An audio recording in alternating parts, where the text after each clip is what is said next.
Welcome to today's debate about the motion that this House believes that people who repeatedly use hate speech on social media should lose access to their accounts. We on side proposition agree with this. We believe they should lose access to their accounts. And we have two definitions to this motion.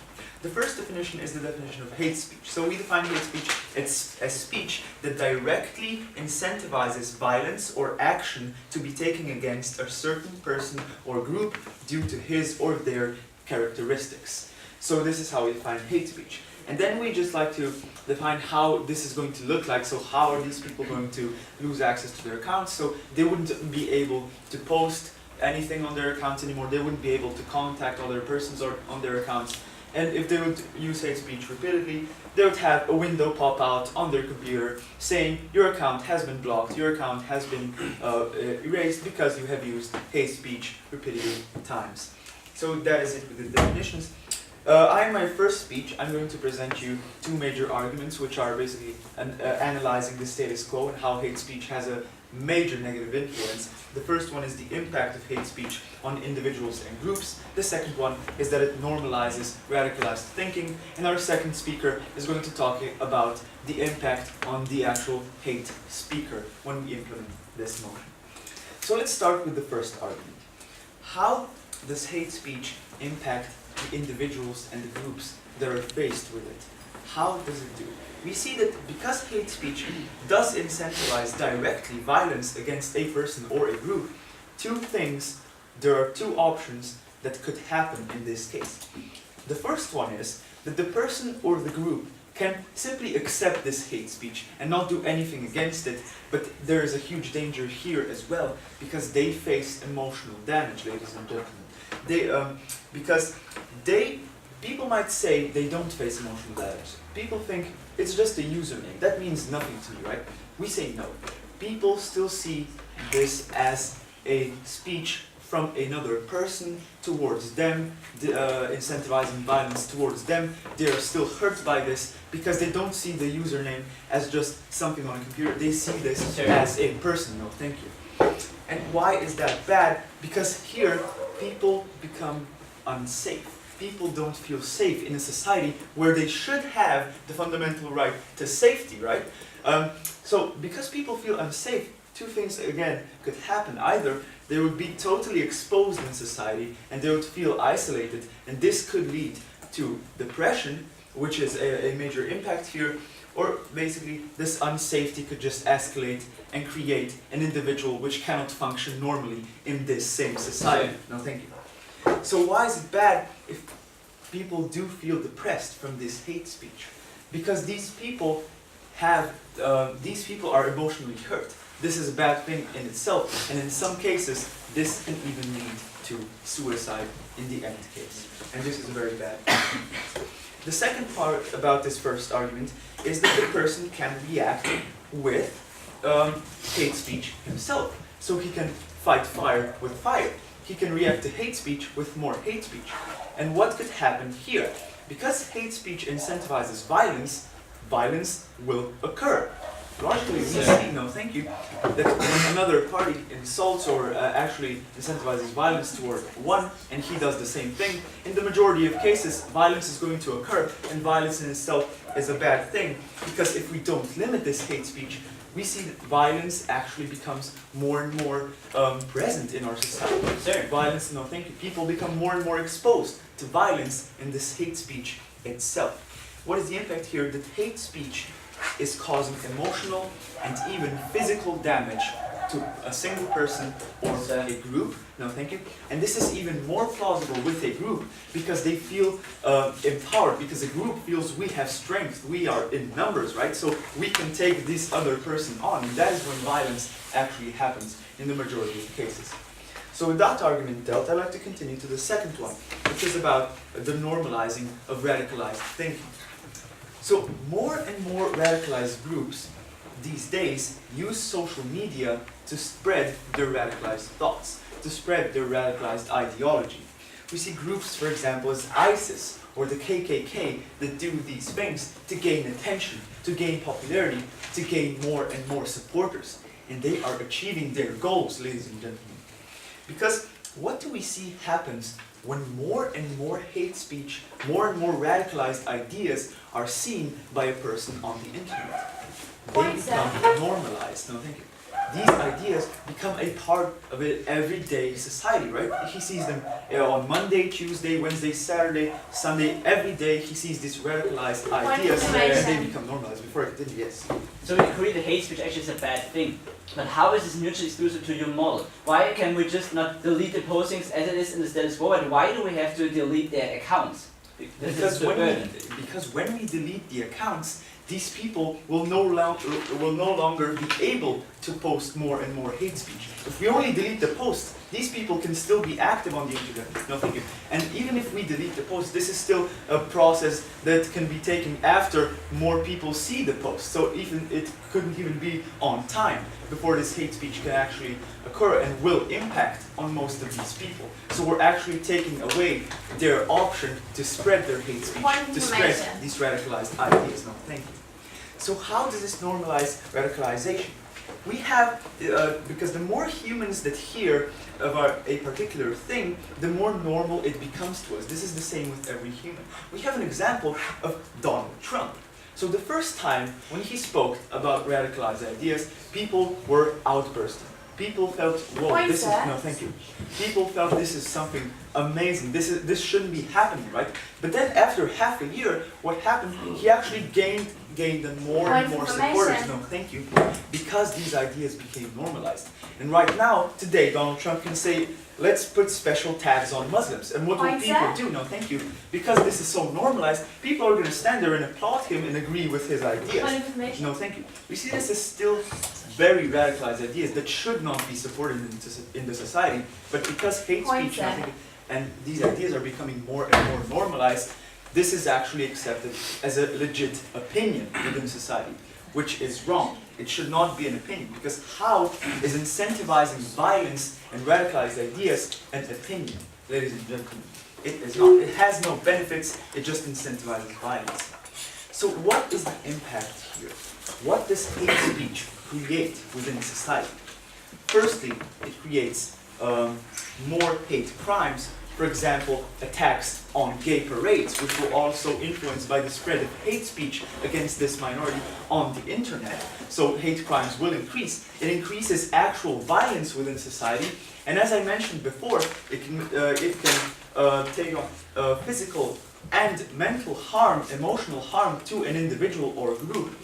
And in the end, hate speech even creates more hate speech. So this is a never-ending cycle of hate, violence, and oppression, which we can only stop by blocking the accounts, by eliminating the accounts of people who have repeatedly used hate speech in social media. Thank you. Backlash and endangerment of all values are going to happen. Said proposition's model will be more harmful than beneficial, and more harmful than the status quo. With these words, welcome you the first time from that opposition of this house today. And we are going to focus on two main points in this debate. First of all, the inefficiency and the counterproductivity of side proposition's model and why this is actually harmful. And second of all, second speaker was going to extend it by analyzing how the threshold for censorship is decreased by their model. But first of all, let me remind you of the burden side proposition has in this debate. Said proposition today has the burden not to prove for how bad hate speech is. What they actually did, 7 minutes of their first speech, showing us how bad hate speech is. Well, this is not a burden. We know hate speech is bad. Hate speech is a totally bad thing. We hate hate speech. But the problem is, said proposition has the burden to show us how it is gonna get better. How implementing their model is gonna help us in having the situation that this is improving. What they brought up after having our PI, well, these people are just gonna stop. So let's just jump right into rebuttal and tell you that actually this is not working. At the moment we see that everywhere where one radical is taken out, another one pops out in the social media. At the moment we already have the means to stop hate speech by deleting postings on Facebook. Also a point that said Robinson never mentioned. So there's also no actual need to even more extend that, because we see that if we can't already deal with that, how should that work any better? Because the problem is that these people are so spread, these people are so hidden, And because we see that these people are actually in their groups, so that we cannot break up. We see that the proposition model is not working. The proposition model is not portraying the world we are living in today. Ladies and gentlemen, the proposition model is in no way feasible. We just have the problem that we already have the possibility to block a posting, with the possibility to delete. At the moment, we do not have the possibility to stop an account from working. Yes, please. So you're saying that basically if we delete their account, you're saying it's the same if we delete a post, but no, a post has already been seen. With deleting an account, we're actually preventing more people from seeing this. I get your point in not preventing it, because what the problem is, that of these postings, what I'm going to focus on now is that like 10% are found, right? But the other 90% are still spreading. There are still masses and bunches of areas where this hate is spread. And we see that in the majority of cases, this is not beneficial. In the majority of cases, the proposition's model is not working. And we see that in order to limit freedom of speech, because this is actually a limit of freedom of speech, the proposition has to show us a benefit that is good enough to give us reason to extend that infringement upon freedom of speech. And that proposition has not given us that so far, because we are not preventing it, because still the majority of these people is going to work. In fact, they told us also that this is going to increase radicalism. Well, first of all, the link was totally missing by saying, well, they create radicalism and they propose violence, so people are just going to be violent. Well, I think if I'm going to propose violence to you, this does not automatically mean that you are going to be violent in the future. I see this link is missing on the browser in the house today by now. But the other thing, the content-wise stuff, actually directly clashes with my substantive material, which I'm going to focus now on. Well, I'm going to focus now on inefficiency and counteractivity. No, thank you. What we see here is the lack of a positive impact, first of all. Because the problem is, who is affected by hate speech? People who see this hate speech, right? The proposition has brought that up. Problem is that because this hate speech is so spread, in most cases, this is spread to some groups, like some also many hidden groups. There are groups that normally people this hate speech is directed to don't even see. So in the end, we have the situation that these people, in many cases, are not even affected. But the second thing is that the reason why we fear to have hate speech is because this spreads values, right? Because this spreads violence. This is the biggest point of that problem in the house today, to prevent violence, to prevent more hate in societies. But the problem here is that people who go for hate speech and believe in that hate speech already have reason to believe in that hate speech. Nobody goes to a side. It is, for example, right-wing radical. And if they go to the site and think, well, and see this is right-wing radical, and if they are not even xenophobic and in the status quo, if they are not xenophobic, then they're just gonna stop reading there. They're just not gonna believe it. But to believe, no thank you, a hate speech, to believe right-wing hate speech, for example, you already have to be xenophobic. And we see that this is something that is not created in the internet, but this is something that comes from society. This is something that, for example, comes from your parents. And we see that this is something that proposition is not tackling. Because that proposition is just taking away the voice of the people. But that proposition is not tackling the actual problem, that there is hate in society, that there is xenophobia, that there is Islamic terrorism. This is what that proposition now is not tackling. So we see that in reality, that proposition's model is in no way working. So let's come to the second point, radicalism. And it's actually what's going to clash with what that proposition brought up so far. And they told us in this point that people are going to be less radical if we just take away the accounts. Well, we see that many radical, especially right-wing radical groups, live from the fact that they hate media, that they hate the establishment, that they hate politics. Because these people are hateful.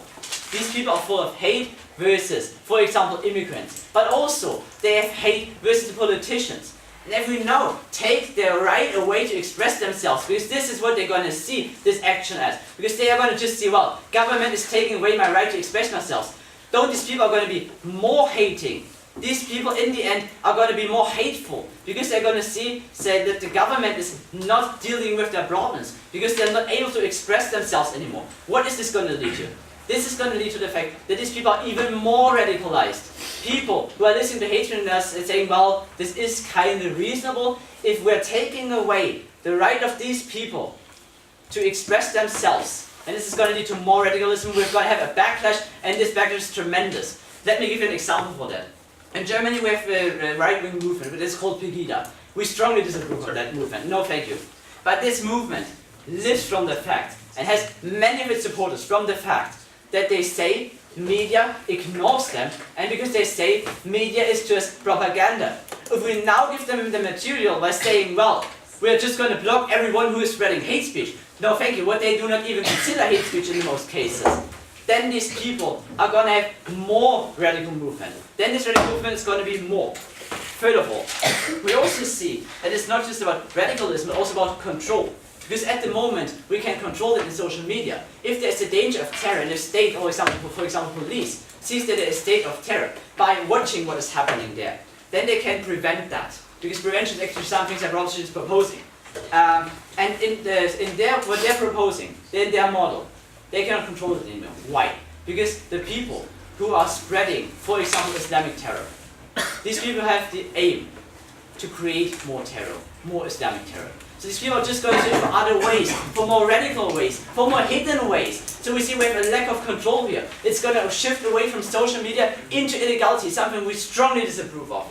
Because of all of the facts, we have just seen that the Proposition has not fulfilled their burden so far, because we also agree that hate speech is a terrible thing, but because we have not seen that their model is in any way feasible or beneficial, and because we also see that this motion is rather counterproductive to the motion, rather counterproductive to the situation we have today, we still strongly believe that there is no benefit, but also rather a harm. Because of all these reasons, we are so proud to oppose this motion. Opposition accuses us of that we did not explain to you efficiently how the model works. The first speaker beautifully explained to how it works, how it is going to work. When an individual posts hate speech on any social media platform, we ban his account, we take away his rights to the account, meaning he cannot get it back to the account. And then we heard an alternative from side opposition, which was it is enough to just delete the post of the individual. Let's analyze this. Is it good enough? When an individual posts something, a certain number of people can see the post. And just by deleting the post, you do not limit the person from creating another post. That person can just keep making new posts on social media about hate speech, and more people are going to see them. Meaning, and by deleting the account, you stop the problem at the root. You limit his way of actually posting hate speech. Onto the next point of negation: when is it legitimized to limit freedom of speech? It is legitimized to limit freedom of speech when it harms another person. When it harms another person or another group, in this instance, hate speech does. And actually, when we look about it does, since the first speaker again beautifully explained to how it can lead to the depression, and they attacked us on the point about having more violence created and how that is not going to happen. What happens when an individual uses hate speech against another group or individual? That other group may react with more hate speech, which is going to create a clash between them, and since hate speech incentivizes violence, it is going to be a violent clash. No, thank you. On to the next point about the right wing and how they cannot express themselves. Ladies and gentlemen, is hate speech a form of expression? Side proposition believes that hate speech is not a form of expression. It is a form where you talk about something, where you incentivize violence against another group. We do not believe that this is a way for you to express your opinion, for you to talk about the things you believe in. And by limiting hate speech, you are going to cause the far right parties to start focusing on new ways to express their opinions. They are not going to become more radicalized, but they are going to have to start finding ways or to express themselves by not using hate speech, which is again another benefit that you gain by going inside proposition. Okay, sure. So how are we creating a new account? What? So how about creating a new account? Okay, this is basically what my our last argument is going to be about the impact on the person who uses hate speech. Okay, first, when an individual posts something hateful, when an individual posts hate speech again or repeatedly, meaning more times, we are going to block his account. What's going to happen then? He is going to receive a pop-up message saying, we have blocked your account since you have repeatedly used hate speech. Now there are two things that can happen. Firstly, the individual can stop using hate speech and then not create a new account. Why would this happen? Well, he would receive a clear message: you are against what society holds as a valuable norm. You are against what we believe in, meaning he's not going to go to create a new account, and that goes for most of the for most of the population, since we do believe in societal norms. He can create a new account though. What happens then? Well, by blocking his account, you sort of like limit his community. When he worked hard on creating this community where he spread his hate speech, he worked hard on it, he built it, and then you ban his account. When he creates a new one, he's going to have to start this process all over again. Start building his community of people who listen and agree with his hateful ideas, and that is going to de-incentivize him, since he realizes how long and how hard that process is to create another huge community that he had before. Now, again, two things can happen. He can delete his account, and then our job is done. Meaning we limit his but again, he can create a new account. But what happens then? We limit that one as well. We keep blocking it. We believe that we should block everything. Even if he creates a new account, we will block it. And he's going to come to a realization of a couple of blocks later on, that maybe he really isn't getting anywhere. Maybe he is doing all of this pointlessly, since every time he repeatedly posts hate speech, his account gets blocked. Now, he's going to come to the realization that he's not getting anywhere, which is going to disincentivize him further on to create another account and commit more hate speech online, since we continuously block his accounts. Now, what is the impact of this argument? But first, we have the example of John White, a made-up person. He repeatedly committed hate speech online. We blocked his account. He firstly, but that goes for the majority of the population, he created a new account. What did we do then? We blocked it again. And he realized that after a couple of blocks, his meaning, the reason that he was spreading hate speech has gone away. Since no one is listening to him anymore. Because every time he has to create a new account, he has to build up this account from scratch. And that takes a long time to gain a loyal, huge community in the hate speech online and social media. And he's going to be further on disincentivized to create a new account. And again, after more and more blocks, he's going to start realizing, I'm not getting anywhere with my life. Well, I'm going to stop, which is again a further decentralization. So why should you go for side proposition? We proved to you how hate speech is one of the biggest problems we currently have in society. How it causes the depression, and in some rare cases even suicide. How it incentivizes violence. How a clash between two groups who use hate speech is inevitable, which is going to lead to further on violence. How we have proved to you that it is going to cause the radicalization of more individuals, of more groups. And because we have proven to you that an individual who uses hate speech is going to be decentralized on every level. For all those reasons, ladies and gentlemen, we believe that we so far are winning this debate.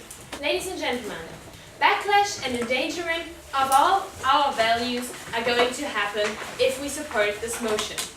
Therefore, we as side opposition now have built our case line the way we did by first Constantine, focusing on the inefficiency, on the radicalization of the persons we are blocking, which is going to happen, and is thereby has gotten to the conclusion that this measure, this motion, does not make any sense at all.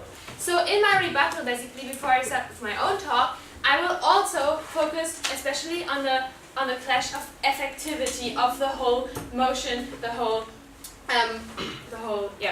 motion. So first of all, we mentioned the fact that we already have a limited freedom of speech, since we have the possibility to delete posts which contain, for example, racism, if they're noticed. So then we were attacked that if we delete posts, still the posts are seen by people. Therefore, we would need to delete the whole accounts of the persons.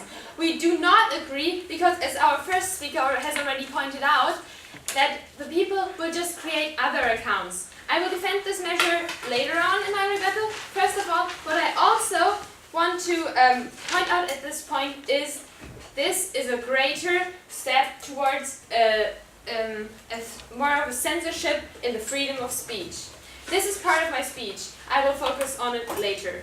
But about the thing that we always have explained as side opposition, how we can never really stop racism and anti-democratic persons by in creating or getting public attention on the social media. We have shown you they can create other accounts, and it is easy to create another account, because if people just take another email address, we can trace definitely down, if they use another computer, who this person is, and they can at least start to show hate mail again and to post hate or to use hate speech again. So this is only a short-term effectiveness, side proposition here mentioned, and not a long-term effectiveness, because in the end, because in the end we are having accounts again, or the other possibility, people will just use other medias. We still haven't talked about, for example, newspapers at all.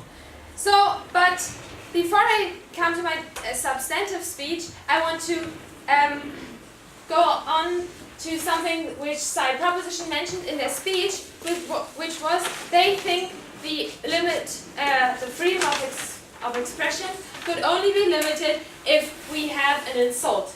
We don't believe this is the point. We believe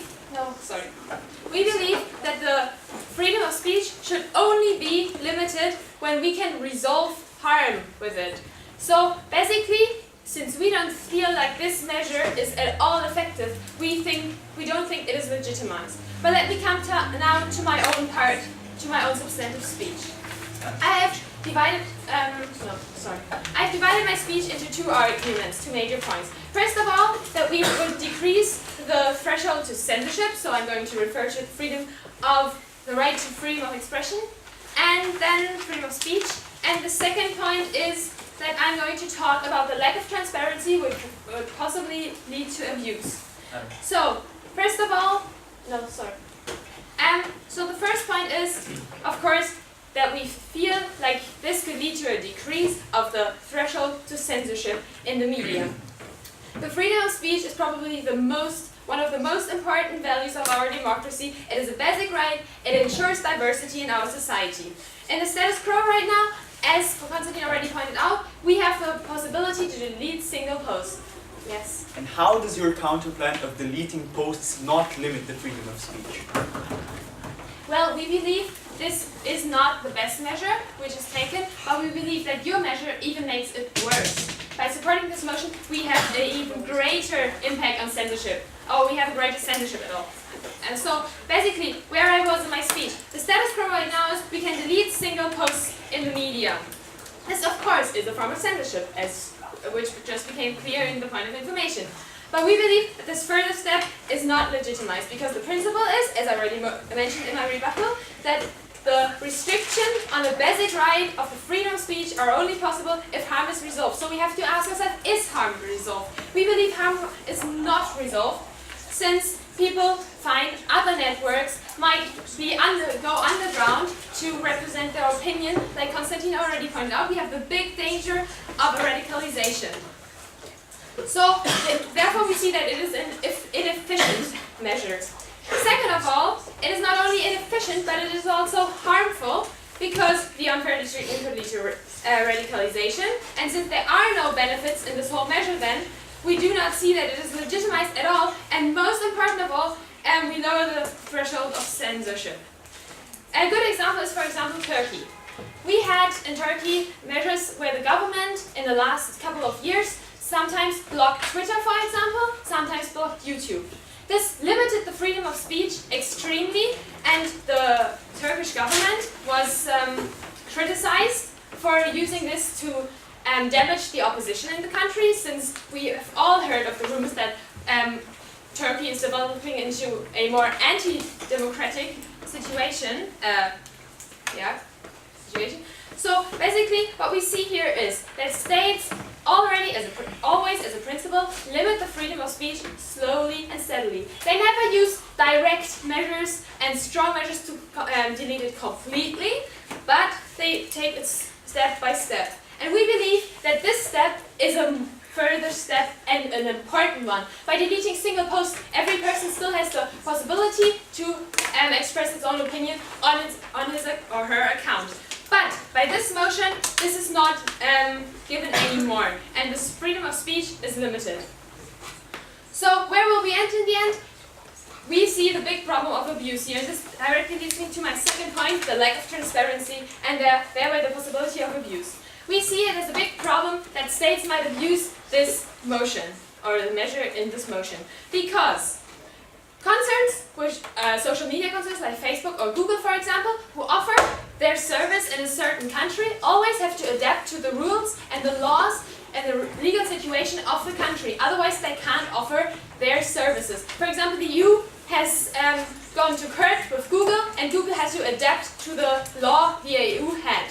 So basically, if the state changes laws and takes other criteria for hate speech, this could lead to companies adapting to these measures, because otherwise they can't offer their services anymore. And that's important because especially states which are semi-democratic could use this power to change laws and to thereby have a direct influence in the media to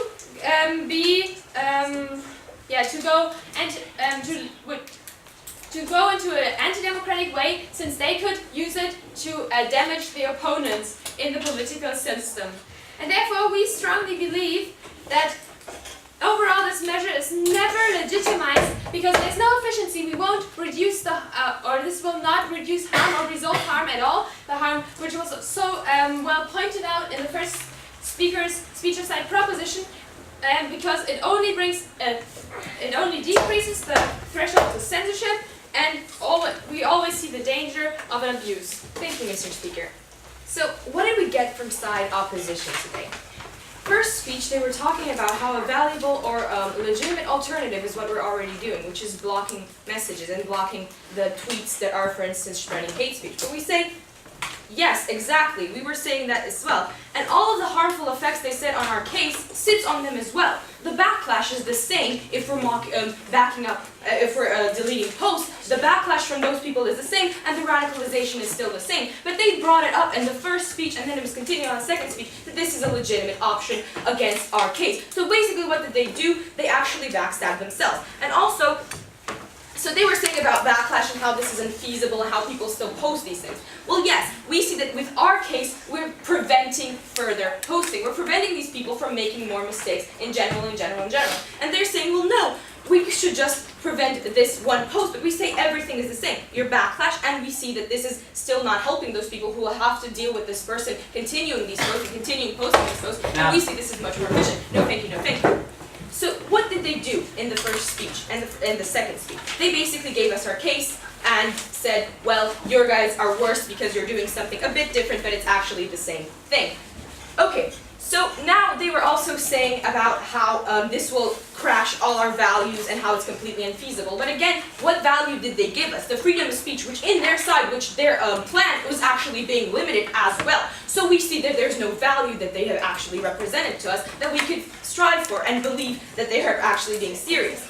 Also, they were saying how this is completely unfeasible. We see, no, it's not unfeasible. There are many times that we have blocked other accounts, and there are places where we have been able to implement this properly. And even the implementation of being able to block these messages and block the tweets and block those things are completely feasible, and people are doing it, and they're actually decreasing some hate speech in some cases. But we see that this is even more efficient because we're preventing the further on development of hate speech. They were saying how we're completely inefficient and how we'll never be able to solve hate speech. Well, maybe that be true, but we can decrease it very dramatically. We see that this is a particular sphere where people usually spread their opinion because it's much easier for them. They have something to hide over, a screen that they can look at and not be completely judged. So we see that this is much more difficult because in the internet, perhaps an individual who is posting these things doesn't see himself as posting hate speech, but the people who see this hate speech are still equally affected because they see this person who is posting as still a human being, as still an individual. And all the after this, and all the problems that we have stated to you in the first case, our first brilliant speaker stated how detrimentally effective this is to the individual's psyche and even safety and to the groups. Yes. But don't you think that it's still a different kind of it's No, still I a don't different think- kind of measure, because if we have it on the internet, we can have an open discussion. This is not just limited to some small circles, which as a state can't be controlled, where we have less control of the people, whether they're developing any anti-democratic things or not. So if we have the internet, it's at least transparent. No, I don't think so. We believe that the internet is a sphere of media as any other media, and we see that because it's so detrimental, because it has such a huge effect, these things are going to become normalized, as we said in this first speak. Because they're so prevalent here, we see that this isn't actually going to have an effect. Because we see that they're becoming normalized, there's less and less... no, thank you. Because there's less and less backlash because of, as our second and first speaker explained, because of this normalization. For instance, people aren't directly clashing with Donald Trump because they've seen his opinion as something that has happened and that is normal, which they completely neglected to negate. Okay. So they basically bring up a slippery slope effect in their second speech, and how this is going to happen everywhere, like it did in Turkey. For instance, Turkey is a problematic government. It's not completely not very democratic. So we see that this has no actual linking point. We don't see this will happen in liberal democracies. We don't see the way we're legitimately limiting hate speech, as they're doing even on their side, that this will actually happen to every sphere of life. We don't believe people and the governments would just start blocking everything and limiting every kind of idea. So we don't see this is going to happen. So this is completely irrelevant, and they fail to show the link between Turkey and actual liberal democracies that would actually efficiently show what we're doing here. Okay, so... No, thank you. So then they were also saying how this will become a lack of transparency because we'll have immoral actors. Again, they were talking about one individual, like one state that may not actually be a moral actor, but we see that in most liberal democracies, this is an actor we can trust. This is an actor that has the moral obligation to protect its people and to take care of their safety, which we believe we're doing. So they said because we didn't show enough benefits, and we didn't show, but yes, we're limiting hate speech. We're preventing it from spreading even more. And we see this is actually factual, because the more and more hate speech, the more people tell them to attack a certain race or to discriminate against gay people, more and more times we see that more violence occurs. For instance, there was a pride parade, I think in Serbia, and there was actually violence because no one acted on the social media sphere where people were actually going against and planning actual attacks. So we see that this is actually preventing attacks and also preventing people from having negative emotional consequences. Okay, now I'm going to go to the clashes. So why is social media different? As I explained to you, social media is different from the sphere that it's immensely prevalent in our society. But it isn't different in the sphere that it's still news. It is still a legitimate kind of source of media.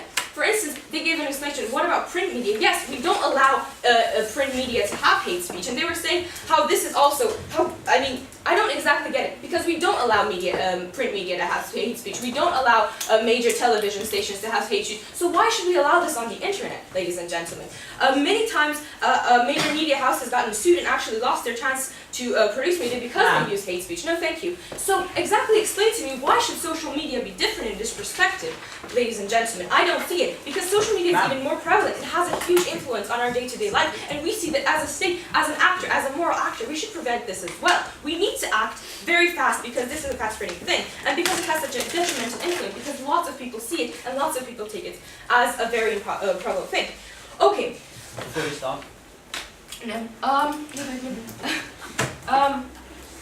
So also, then I'm going to go to how does this affect the spreaders of hate speech? They completely neglected the fact that we were saying that this is actually an incentive for them to stop. They said that everyone that spreads hate speech is a neo-Nazi. But no, sometimes people who spread hate speech are not necessarily ill-meaning. Sometimes they just don't know any better. We all have one of those uncles that is right now posting about the refugee crisis in ways we'd rather block them forever. But we're saying that if we block their internet connection, if we say we're giving a clear stance here, we're actually giving them the incentive to change their way because we're giving a clear message to these people. The state doesn't support your actions. The society doesn't support your actions. You should stop these actions from occurring. So we see that this is a benefit that they completely neglected to negate on our side.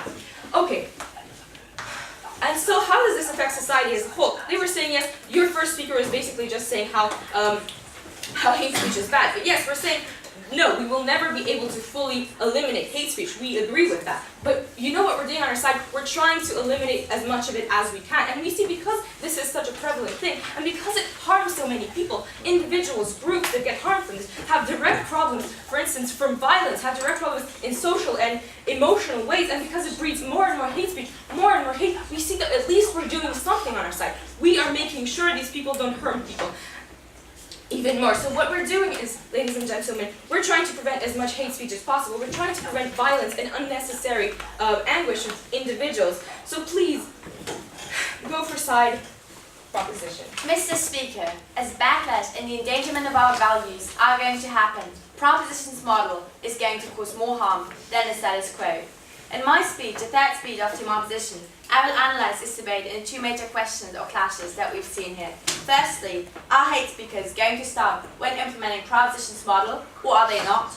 And secondly, how can we create less radicalism and less violence? Is it Proposition's model, or is it not Proposition's model? But before I start there, let me just clarify something very quickly. Because throughout this entire debate, Proposition has accused us of defending the deletion of posts. But ladies and gentlemen, our first speaker simply mentioned it as an example of something that we already have on the status quo and it is not working out at the moment. We never said that we as Team Opposition want that to happen, because of course that would be contradictory to any of our points mentioned, so of course we would not do that. But we're saying we're already having that at the moment, something similar, not that radical, but something similar to what Proposition proposes, and it's not working out. So why would we go one step further, but even something softer does not work out? So just to clarify that at the beginning of my speech. Now let me start right away with the first question of this debate. Are hate speakers going to stop when implementing Proposition's model? Firstly, we saw a contradiction here on the side of Proposition, because on the one hand they said how bad hate speech is under status quo and how radical they are and thus how detrimental this is. And on the other hand they said once we delete their account once or twice, they're just going to stop with that. No thank you. But ladies and gentlemen, this no thank you, no thank you. This is a contradiction. Either they're so radical that they're not going to stop simply from either deleting their accounts once or twice, and they're building up new accounts, or there's also the possibility, which is something they've been neglecting, that they go in real life and have their hate speech there and put it into action what they've been talking about all the time. Or if they're not just or if they're not that radical, then we do not see how the exaggerations of Team Proposition fit to that description. They need to decide, but they have not, so this is a contradiction in their case. But ladies and gentlemen, we show you that hate speakers are definitely not going to stop hate speech because of the following reasons. We talked to you about backlash, which is something we never got a real answer from Team Proposition. No thank you. Because we told you that once we delete them, we give them we make them feel more radical and angry, and they feel like they're just shut down by the government. They're not interested in what they're saying. And ladies and gentlemen, they said, well, they're not truly. Thank you. This is not truly freedom of expression. And of course, maybe it's not truly freedom of expression when you have hate speech. But what is important is how the people themselves think about them, because they think that it's their freedom of expression to express whatever they want to say. And when then they see they're shut down, that the government deletes their accounts, then they see they're restricting their freedom of expression. So it's different between what we as neutral people think and what they themselves, as the ones who are in the situation, wait a second, think, and we see that there's a difference. Yes, please. Yes, of course. The government shouldn't be interested in what these people are having to say. No, ma'am, but this is a problem, because when the people get the feeling that the government is not interested in what they're saying, then they're becoming more and more extreme, and then you're proposing violence, which is something that you're obviously, as you stated in your free speeches, it's nothing you want to do, so you have to decide. Even if you might think that the government should not listen to them, actually it should, because otherwise those people feel not accepted, feel like they're not taken seriously, and there's not going to be a real solution at all. And furthermore, we talked to you about how there's going to be less control when we simply delete those accounts because it's not going to be the internet anymore where the government has the control of that, but it's going to be an underground and they might choose illegal methods to do so. And furthermore, ladies and gentlemen, we kept asking, how are they going to choose that? Because even now, when they're deleting the post, which is nothing that we're standing for, but even now, it's just a random selection, because it's simply, the internet is very big, and how do they know which posts they're going to delete, which they're not going to delete, which accounts, which are they not going to delete? As they are proposing, they should clarify that, and they should tell us what exactly is their model. Is it only going to be a random selection? Only 10% of all the hate speakers are going to have their accounts deleted or not? Because either they delete all of them, which is something that we do not think, no thank you, is possible, or they're just going to delete a minority of them, and then it's not going to be as efficient as they try to tell us. And ladies and gentlemen, as we've shown you, it's not going to be that efficient. All their points about how victims are going to improve or benefit, that's also a fault, because when this model that they're proposing is not effective or efficient, which it is not, as we've shown to you, then it's not going to be in any way helpful for the victims either, and they're still going to suffer from the same, even worse, because it's going to be more radical and more violent and extreme. But now let me focus on the second question of this debate, which is how to create less radicalism and less violence, because obviously both Team Proposition and Team Opposition seem to agree on the fact that violence and radicalism is bad and that we do not want that. However, we have two very different ways of approaching that and how to reduce radicalism or violence. Team Proposition, of course, believes that implementing this motion will make hate speakers going to be less violent. But there were different points that I'm going to talk about. Firstly, they said that people who are the victims of hate speech also going to start using hate speech, but they've never given us clear analysis on that, so we do not really see how this is going to work. Just because someone that uses hate speech against you does not necessarily mean that you also use hate speech. And then they talked about how under the status quo, we normalized radicalized thinking, and they gave us the example of Donald Trump. And ladies and gentlemen, this example is actually something that rather is for our side, because Donald Trump has not used hate speech on the internet, but Donald Trump has been giving speeches in real life. What they're doing in their model is to restrict hate speech on the internet, okay, but they're not going to restrict hate speech in real life, because this is not possible. And no thank you. When they're using the example of Donald Trump at the moment, under the status quo, saying how there's a lot of hate speech at the moment. Yes, true, there is a lot of hate speech and we both don't like that. But even if their model was successful, and even if we implement their model, there's still going to be that. And Donald Trump is still going to be able to use hate speech in all of his public speeches. And that's showing that it's more a political or social way of thinking at the moment. There is a problem with hate speech and it normalizes hate speech. And it's definitely not only the internet. Then in that class, they also said that to have less radicalism or violence, it is justified to restrict freedom of speech. But ladies and gentlemen, we taught you in our first and second speech that it is only justified to violate a freedom like freedom of speech or freedom of expression, but not only when there is a harm, but also when the policy that we then invent is going to solve this harm. And this is clearly, as with all of our analysis that we've shown you, not going to be the case. So ladies and gentlemen, let me now, after refuting all the arguments brought up in this debate, tell you what is still there on our side of the house. We talked to you about the inefficiency of the policy, about the lack of impact, the backlash, and the lack of control, and we got only minor refutation from Team Proposition to that. And then we talked to you about freedom of speech. And then they gave us the analogy of print media, and they said that we also allow hate speech in print media. But ladies and gentlemen, there's a difference, because of course hate speech is not allowed in print media. What we do allow people to do is to write letters to those newspapers and to express their opinion. If that opinion also includes hate speech, they can do so. It just means they cannot be published in the print media. So there's a difference between what they've been saying and what is true. So ladies and gentlemen, in the end of this debate, if you want to have less hate speech, less violence, less radicalization, and a better world, please vote for Team Opposition. What both sides could agree on in this debate is that we all hate hate speech. What both sides also could agree on this debate is that we hate radicalism. And we hate people being hurt by that. We hate terror. We hate all of these things. But what there is, the problem with that proposition of the House today is that they did not understand that in order to restrict and further restrict a right, a basic right, like freedom of speech, one has to resolve a problem. So let's look at this debate and ask, what problem did they resolve? Well, they tried to resolve the problem that there is hate speech. We see that problem is there. But the status quo is that postings are deleted. This is the status quo, and this is something we do not defend. And we see that their model is way worse. Why? Because we see that their model, first of all, does not make any difference. Why? Because this model, what we showed you down the bench, is giving us more intense punishment for these people. But what they have not shown us is how we can get more people to stop hate speaking. Because these people are popping out like everywhere.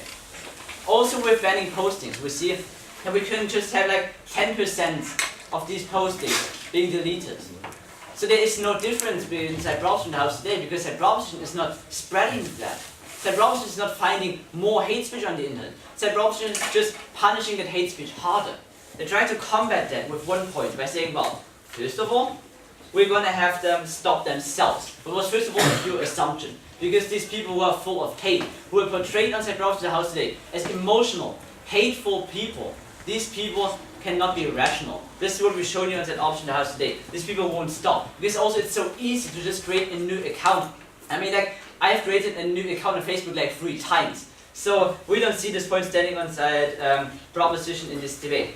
Second point I brought up was that we could stop them sustainably. Again, we see that it's so easy to have a new thing gonna happen. And we see that they have a new account. Because it's so easy, because these people are so full of hate and radicalism in most cases. So Proposition's model is not gonna work. They accused us of not having a counter plan. But we tell you, this is not our burden in this debate. Our burden is to show reasonable doubt, and we have shown reasonable doubt inside Proposition's plan, because Proposition's plan actually is flawed. But even if it was the case, that Proposition's model could work, then we would have more people being banned from the internet with hate speech. Then still we have shown that we have radicalism. Still we have shown that we have a lack of control. Still we have the danger of abuse. Merely not tackled on Proposition the House today by just saying, well, we may have abused not in liberal democracies, well, we're never talking about liberal democracies, because as far as I remember, also China had Facebook, also Turkey had Facebook, but in general social media, because these countries are developed countries. So in the end we see that Proposition is not tackling this point sufficiently, and therefore this point is standing. We see that there is radicalism created by their model, and hate is there even more. So in the end, our aim is to resolve hate, and our aim and our goal is to have a world where there is no hate speech, right? Or there is less hate speech, and there is less violence promoted in the social media. What that Proposition is reaching is that there is not less hate promoted in social media, but what they are also reaching is that the people who are promoting violence in social media are even more radical. So it's not just not efficient and not working what they're proposing, but it's also even counterproductive. So even if you give this clash, what I hope you're not going to do, the first clash, just like Proposition the House today, still the second clash stands and still we've won this debate. Because we are resolving, because the Proposition is not resolving the problem, what was their burden? Because the Proposition is not making any improvement in this area. They have not fulfilled their burden. Therefore, we still believe that social media may not be restricted if there is no advantage of it. Therefore, I beg you to oppose this motion. Thank you. So in my reply, I'm firstly going to talk about what we brought to the debate today and what we have proven on the side of Proposition and what side opposition has been doing throughout this whole debate. So firstly, we brought to you that hate speech has major negative impact on individuals, on groups. It can cause suicides, it can cause violence, it can cause radicalization. Side opposition agree that this is a bad thing, these are bad things. So what did we do? We proposed a plan where this can be stopped, where we disincentivize these people to furthermore spread this hate speech by blocking their accounts, by eliminating their accounts. And we've explained that in our second speech really well. Because every time they create a new account, they'll be less and less incentivized to go on because they'll see that this is going nowhere. They will have no more influence on the sphere of social media. And side opposition, what did they say to this? They gave us a clear counter plan.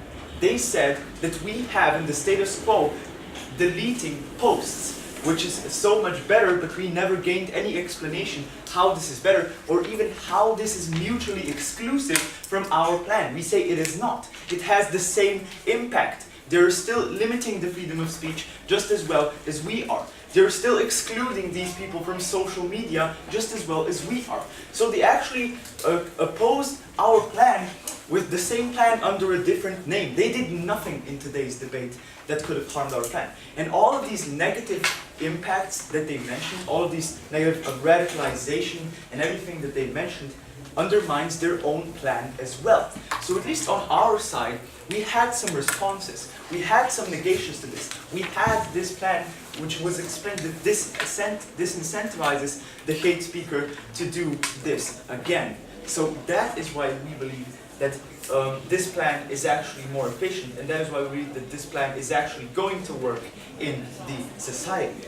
So what have we shown in this debate today? That with our plan, we are going to get rid of those negative impacts on society. We're going to get rid of more suicide attempts. We're going to get rid of more violence, and in the ultimate goal, we're going to get rid of more hate speech, which is the origin of all the other negative impacts. And side opposition, again, has been doing the same thing. Their plan is no different.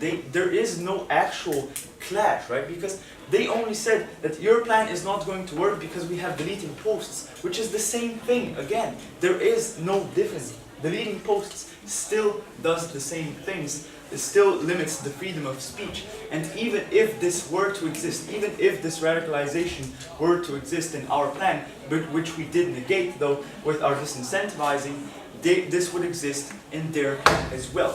So they presented us with nothing mutually exclusive to our plan, with their counter plan, which they tried to evade in their third speech, saying this was only an example. This was talked about through all of their 4 speeches, ladies and gentlemen. We see this as a counterplan. They mentioned it in the first speech and expanded on it throughout all of their speeches. It is a counterplan. They can't just say it's an example when all of their cases are based on deleting posts. And that is why we believe that today, because we had no actual substantive opposition, we have won the debate. Thank you.